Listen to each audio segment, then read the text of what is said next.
Bonjour chers parents, ça devient un gimmick. Aujourd'hui, 27 septembre, vous avez beaucoup eu congé, pas nous, et c'est la fête de la Fédération Wallonie-Bruxelles. Bonne fête, Fédération Wallonie-Bruxelles. Message de 2 jours après la montée et la descente. Les messages seront lus par Évrard, Léna, Fanny, Alec, Constant, Marie, Olivia et Louis. D'abord, le jeudi 26, levé à 7h30, pour certains plus tôt, car les ados de l'étage devaient se lever à 6h45. Le rendez-vous était pris pour au quart à 9h15. Mais la guide Béa est arrivée pendant le petit déjeuner en disant que c'était à 8h45. Oui, branle-bas de combat. Remonter en chambre, prendre nos sacs à dos et vite préparer tout. Les adultes, Laurent, Laurence, Jean-Michel, Joël et Sarah avaient préparé une caisse de matériel, mais ils n'ont pas pu la terminer. Que de choses oubliées pour eux. Olivia vient de se rendre compte que l'on devait créer le texte ensemble. Oh, je croyais qu'il fallait seulement lire. Moi, eh oui, on travaille même ici.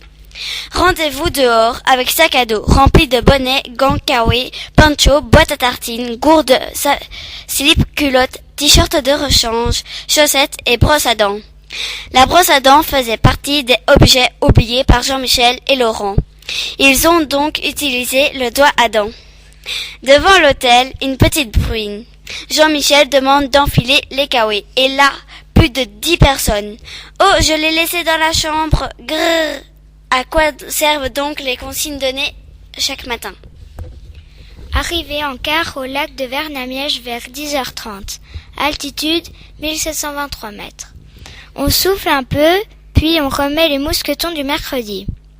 Bonne humeur, Lou et Anaïs. Entraide, Pauline et Mathis. Effort, Marie et Eva. Curiosité, Alec. Puis on démarre la montée dans la forêt, pour arriver vers 14h à 20 minutes du refuge et manger. Là, le vent nous oblige à remettre une couche et nos ponchos. C'est là que certains n'ont pas de poncho et un autre pour ne pas le citer. Pierre nous a bien fait rire en sortant un poncho style plaid pour avoir bien chaud. Problème de communication. Certains là-bas ont compris l'importance d'une bonne écoute des consignes. Si on partait de là, une demi-heure après, on arrivait au refuge à 14h50. Trop tôt pour Laurent et Jean-Michel, qui ont proposé au groupe d'aller sur le col du Cou, puis de monter au sommet du Mont Noble. Et ils ont aussi suggéré fortement à certains garçons de 5e, qui débordent d'énergie, de les accompagner, pour qu'ils soient un peu plus calmes le soir. Donc, on sépare le groupe. Avec nous, citons seulement les volontaires. 2 élèves de 6e, Elsa et Guillaume, et un 5e, Pierre, Virginie et Alec, plus quelques garçons désignés comme volontaires. On est parti sur le col du Cou, à 2535 mètres, dans un gros vent frais. Là, on s'est couché à l'abri pour profiter un peu de la montagne et apprendre que le silence existait. Puis Alec a fait l'expérience avec Sacha d'aller faire pipi au sommet en admirant la montagne. La prochaine fois, ils réfléchiront aussi à la force du vent. Bref, un moment de poésie. On monte alors au sommet du Mont Noble, à 2675 mètres. On a vu des crottes de chamois fraîches. Donc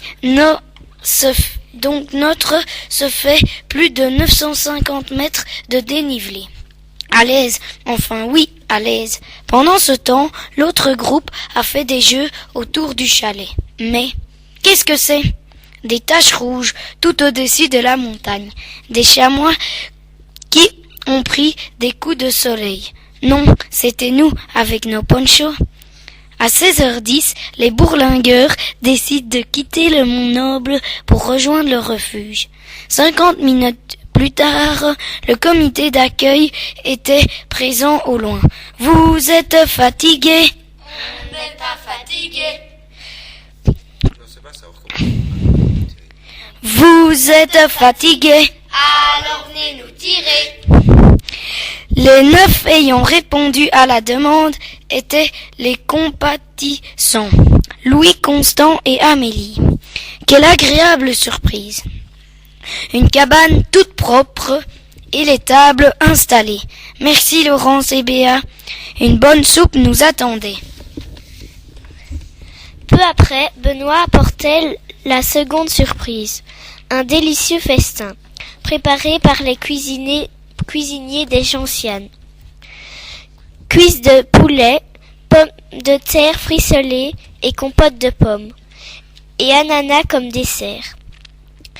Et à un moment, Marie se demandait « Où es-tu, Fanny? Où es-tu? Où es-tu? Où es-tu, Fanny? Où es-tu? Où es-tu » Eh bien, Fanny était aux toilettes depuis 20 minutes, car elle n'arrivait plus à sortir, un problème de clé. Une petite explication et elle a pu sortir. Le souper terminé, grand rassemblement autour du feu de bois que Benoît nous avait préparé afin de se transformer en ermite conteur.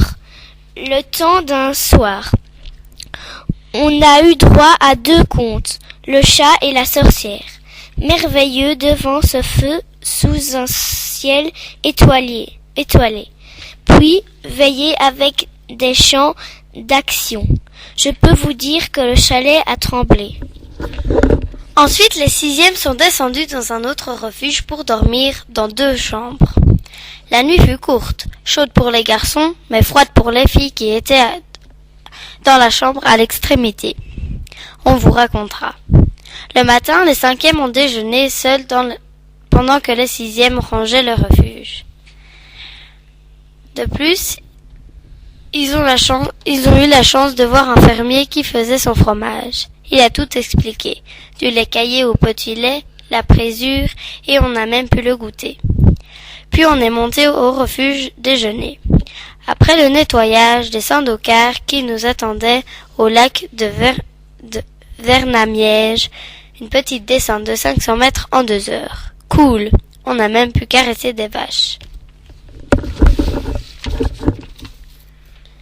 On a aussi parlé des fourmis et de l'acide formique. Joël a mis sa main pour nous faire sentir cela. Retour à l'hôtel, mousqueton du jour.